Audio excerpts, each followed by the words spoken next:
ICP ACC is a better certificate for agile coaching?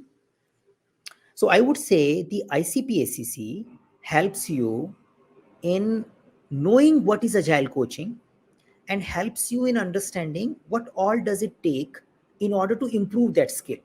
So see, the way we do CSM for Scrum Master, I can say ICP ACC is a CSM for agile coaches in a way. So what does it mean? That you want to get introduced to the role well, you understand what does it take and how should you carve your journey forward in order to become a better a coach.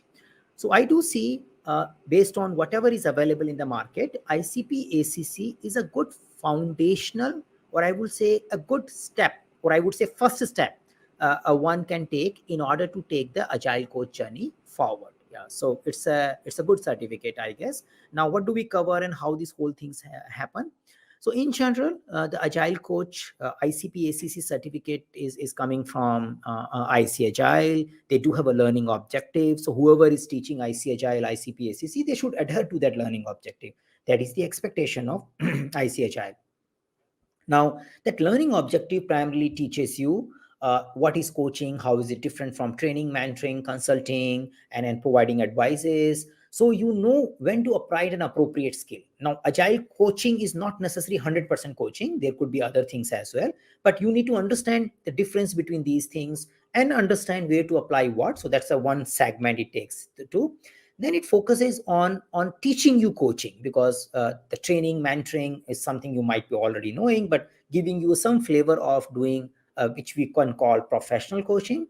Then we get into the space called introduction of transformation and change. So how do you induce, how do you plan, how do you structure the overall change when you are taking people or from one way of working to another way of working? So that's the content get added, and then you move forward and then you get into a team coaching space. So the whole idea of developing high performing team, how do you assess the teams, how do you help them to carve their way forward for developing a better team, and there are various kind of an assessment which you play there.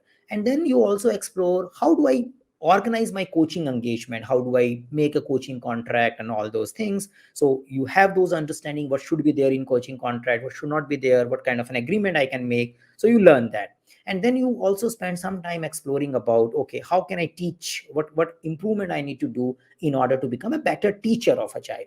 So better teacher of agile, better mentor of agile, better coach of agile is something covered. Now, what it does not cover, the IC Agile's ICP ACC certificate will not teach you Kanban, will not teach you Scrum, will not teach you Scaled Agile. So it will not, because the whole idea is talking about the foundational competency rather than specific Agile flavor.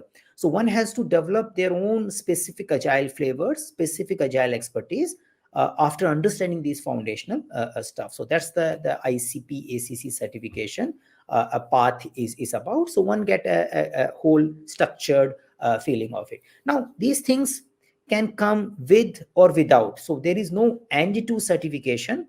And you do find many coaches who have not done ICP ACC, yeah, and they are agile coaches. But you also find coaches who are coach because of ICP ACC. So both the things exist, you know. So people got ICP ACC, they got introduced to it, they kind of put an effort to it, and then because of a certification branding and all, they got into this particular role profile. So yeah, but yes, that's the thing which I can say related to ICP ACC.